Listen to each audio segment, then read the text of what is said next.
അവളെയും കാത്ത് ഭാഗം 5. കൂട്ടുകാർ ചോദിക്കുന്ന ചോദ്യങ്ങൾക്ക് മറുപടി പറയാനോ അതിൻ്റെ ആഴങ്ങളെപ്പറ്റി ചിന്തിക്കുവാനോ പറ്റാത്ത ഒരവസ്ഥയിലായിരുന്നു സിത്താര. തൻ്റെ തലയ്ക്കുള്ളിൽ ഒരു ലാവ പൊട്ടിയൊലിക്കുന്നത് പോലെ അവൾക്ക് തോന്നുന്നു. തല നന്നായി വിങ്ങുന്നത് പോലെ തോന്നുന്നു അവൾക്ക്. അത് വലിയ ഒരു വലയുടെ മുകളിൽ നിന്നും ഉരുകിയൊലിക്കുന്നത് പോലെ. സ്കൂട്ടറിൻ്റെ ശബ്ദം കേട്ടപ്പോൾ മുറ്റത്ത് ഉണങ്ങിയ തുണികൾ എടുക്കാനിറങ്ങിയ സൂറാബി ഒന്ന് തിരിഞ്ഞു നോക്കി. "നീ എന്നെ കണ്ടില്ലേ? എവിടേക്ക് നോക്കിയാ നീ വണ്ടി ഓടിക്കുന്നത്?" സൂറാബി പുഞ്ചിരിച്ചുകൊണ്ട് ചോദിച്ചു. "മനുഷ്യനെ കൊല്ലണ ചേലിക്കാണോ ഈ റോട്ടുമ്മൽ വണ്ടി ഓടിക്കണേ? ഇങ്ങനെ തന്നെയാണോ എന്നും നീ വണ്ടി ഓടിക്കുക?" "ഞാൻ കണ്ടില്ലുമ്മ." അവൾ ഇറങ്ങി. "ആ നിക്ക് നിന്റെ സൗണ്ടിനെന്താ ഒരു വ്യത്യാസം?" "എന്ത് വ്യത്യാസം?" "ഒന്നുമില്ല." "അല്ല നിൻ്റെ പൊന്ന് ഇങ്ങനെയൊന്നും അല്ലാന്ന് ഉമ്മക്ക് നല്ലോണം അറിയാം." "ആ ഇന്നു മുതൽ ഞാൻ ഇങ്ങനാ. തലവേദനിക്കണുമ്മ. രാവിലെ തുടങ്ങിയതാണ്. നല്ലൊരു ചായ ഇട്ട് തന്നേ, ഞാനൊന്ന് കുളിച്ചിട്ട് വരാം." "എന്ത് പറ്റി നോക്കട്ടെ?" സിത്താരയുടെ നെറ്റിയിൽ കൈവച്ച് സൂറാബി ചോദിച്ചു. "കുഴപ്പമൊന്നുമില്ല ഉമ്മ. ഒരു കുളിയും കഴിഞ്ഞ് ചായ കുടിച്ച് ഒരു ഗുളിക കഴിച്ചു കഴിഞ്ഞ് കുറച്ചേരം ഉറങ്ങണം. അപ്പോൾ എല്ലാം ശരിയാവും."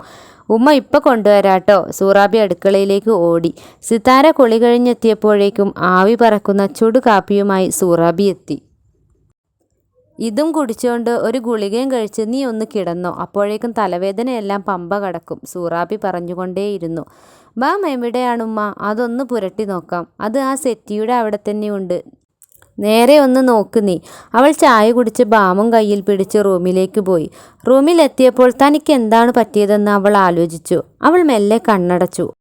അവളുടെ മനസ്സിൽ ഷാജിറിൻ്റെ മുഖം തെളിഞ്ഞു വരുന്നു. ഫോണിൽ മെസ്സേജ് വരുന്ന സൗണ്ട് കേട്ട് അവൾ എണീറ്റു. അനീനയാണ്. "എന്താടി ഫോൺ അടിച്ചിട്ടും എടുക്കാത്തത്?" അപ്പോഴാണ് അവൾ തൻ്റെ ഫോൺ ശ്രദ്ധിച്ചത്. "Nothing dear." അവൾ തിരിച്ച് മെസ്സേജ് അയച്ചു. പെട്ടെന്ന് ഫോൺ ബെല്ലടിച്ചു. അവൾ ഫോൺ എടുത്തു. "എന്താടാ നിനക്ക് പറ്റിയേ?" ഒന്നുമില്ല. അവിടെ നിന്ന് വന്നപ്പോൾ തൊട്ട് നല്ല തലവേദന." "നീ കിടക്കുകയായിരുന്നോ?" എന്നാ കിടന്നോ, ഞാൻ ചുമ്മാ വിളിച്ചതാ. എനിക്ക് കുഴപ്പമൊന്നുമില്ല." "ആ നിൻ്റെ മുഖത്തൊരു വെല്ലായ്മ ഉണ്ടായിരുന്നു കോളേജിൽ നിന്ന് പോരുമ്പോൾ. അതാ ഞാൻ വിളിച്ചേ. നീ വെച്ചോ, ഒന്ന് ഉറങ്ങിയാൽ എല്ലാം ശരിയാവും." ഓക്കെ." അനീന ഫോൺ കട്ട് ചെയ്തു. സത്യത്തിൽ തനിക്ക് എന്താ പറ്റിയേ? അവൾ ആലോചിച്ചു. ഷാജിറിനോടൊരിഷ്ടം തനിക്കുമുണ്ടോ? അതാണോ താൻ ഇങ്ങനെയൊക്കെ ചെയ്യുന്നത്? അവൾ ആലോചിച്ചു കൊണ്ടിരിക്കെ അവൾ ഉറക്കത്തിലേക്ക് വഴുതി വീണു. പിറ്റേ ദിവസം എണീറ്റപ്പോൾ അവൾ നല്ല പ്രസരിപ്പിലായിരുന്നു. "ഉമ്മ." താഴേക്ക് ഇറങ്ങുന്നതിനിടയിൽ അവൾ ഉറക്കി വിളിച്ചു. "എന്താ സിത്തു? ബ്രേക്ക്ഫാസ്റ്റ് റെഡിയായോ ഉമ്മ?" "ആ ആയി. നീ കുളി കഴിഞ്ഞോ?" "ഇപ്പോൾ കുളിച്ചിട്ട് വരാം." "മോളെ സിത്തു, തലവേദന കുറവില്ലേ?" "അതൊക്കെ ഒന്ന് ഇറങ്ങി എണീറ്റപ്പോഴേക്കും പമ്പ കടന്നു." നീ വേഗം വന്നേ, ബ്രേക്ക്ഫാസ്റ്റ് കഴിക്കാം." "ദേ ഒരു 5 മിനിറ്റ്, ഇപ്പോൾ വരാം." അവൾ ഓടിപ്പോയി കുളിച്ചിട്ട് വന്നു. എന്നത്തേക്കാളും സുന്ദരിയായി അവൾ ഒരുങ്ങി വന്നിരുന്നു. അവളുടെ മനസ്സ് എന്നത്തേക്കാളും സന്തോഷത്തിലായിരുന്നു. സ്കൂട്ടി വാഗമരച്ചുവട്ടിൽ വെച്ച് അവൾ അനീനയെ കാത്തുനിന്നു. "എത്ര നേരമായി പെണ്ണെ നിന്നെ കാത്തു നിൽക്കുന്നു. നീ എവിടെയായിരുന്നു?" സിത്താര എണീറ്റു. "ഇന്നലത്തെ പോലെ അല്ലല്ലോ." അനീന ചിരിച്ചു ചോദിച്ചു. "അതൊക്കെ കഴിഞ്ഞില്ലേ? ഞാൻ പഴയ സിത്താര തന്നെയാണ്.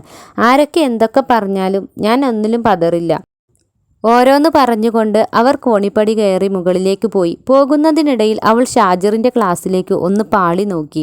അവിടെ നിന്നും 2 കണ്ണുകൾ അവളെ തന്നെ നോക്കുന്നു. അത് അവളെ തന്നെ ശ്രദ്ധിക്കുന്നു. അവളുടെ മനസ്സിലൊരു കൊള്ളിയാൻ മിന്നി. ക്ലാസ് വിട്ട് വൈകുന്നേരം അവൾ അനീനയെ കൂടെ കൂട്ടിയിരുന്നു. സിത്താരയ്ക്ക് കുറച്ച് സാധനങ്ങൾ വാങ്ങാനുണ്ടായിരുന്നു വീട്ടിലേക്ക്. അവൾ എപ്പോഴും അങ്ങനെ തന്നെയാണ് ചെയ്യാറ്. സാധനങ്ങൾ വാങ്ങിക്കാൻ പോകുമ്പോൾ അവൾ അനീനയെയും കൂടെ കൂട്ടി. ചെറിയ ഒരു മാളായിരുന്നു മൊംലി. അവിടെ എല്ലാ സാധനങ്ങളുമുണ്ട്. അതിൻ്റെ ഒരു സൈഡിലായി ഒരു കോഫി ഷോപ്പുമുണ്ട്. സിത്താരയും അനീനയും അവിടെ നിന്ന് ചായ കുടിക്കാനിരുന്നു. ചായയ്ക്ക് ഓർഡർ കൊടുത്ത് കുറച്ചു കഴിഞ്ഞാണ് സംഭവം കിട്ടിയത്.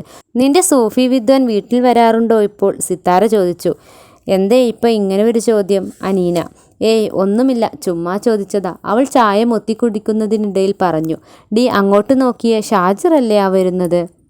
അവൻ ഇങ്ങോട്ട് തന്നെയാണ് വരുന്നത്. കൂടെ ഏതോ ഒരു പെണ്ണുമുണ്ടല്ലോ." സിത്താര. "ഡി നീ മിണ്ടാണ്ടിരിക്ക്. അത് അവൻ്റെ ഇത്താത്തയാണ്." "ഒരു മിനിറ്റ് നിക്ക്, എന്നെ ഇപ്പോൾ അവൻ കാണണ്ട." സിത്താര എഴുന്നേറ്റ് ഒരു തൂണിനു മറവിൽ നിന്നു. സിത്തു, എന്തിനുള്ള പുറപ്പാടാണ് നീ?" അനീന ചോദിച്ചു. "നീ ചുമ്മാ ഇരിക്കടി, ഒരു പണിയുണ്ട്." സിത്താര പറഞ്ഞു. പുഞ്ചിരിച്ചുകൊണ്ട് അനീന ഒന്ന് മൂളി. "അനീന എന്താ ഇവിടെ?" ഷാജിർ അനീനയെ കണ്ടതും അടുത്തേക്ക് വന്നു. "ഒന്നുമില്ല, ചുമ്മാ കുറച്ച് സാധനങ്ങൾ പർച്ചേസ് ചെയ്യാനുണ്ട്." "ഒരു ചായ ഓർഡർ ചെയ്യട്ടെ 2 പേർക്കും?" വേണ്ട, കൂടെ ആരെങ്കിലും ഉണ്ടോ? ഷാജിർ ചോദിച്ചു. കൂടെ ഒരു ഫ്രണ്ടുണ്ട്, അനീന പറഞ്ഞു. എന്നാൽ നിങ്ങൾ ചായ കുടിച്ചോളൂ, ഞങ്ങൾക്ക് കുറച്ച് സാധനങ്ങൾ വാങ്ങിക്കാനുണ്ട്. അതും പറഞ്ഞ് അവർ രണ്ടുപേരും തിരിഞ്ഞു നടന്നു. ഇതിനിടയിൽ സിത്താര മറഞ്ഞു നിന്ന് ഷാജിറിൻ്റെ ഒരു 2-3 ഫോട്ടോ എടുത്തു. അവൾ അനീനയുടെ അടുത്ത് പോയി ചായ കുടിച്ചു. സാധനങ്ങൾ വാങ്ങി വരുമ്പോൾ ഷാജിർ അതാ മുന്നിൽ നിൽക്കുന്നു. അവൾ അവൻ്റെ കണ്ണുകളിലേക്ക് നോക്കി. അവ എന്താവും സംഭവിച്ചിട്ടുണ്ടാവുക?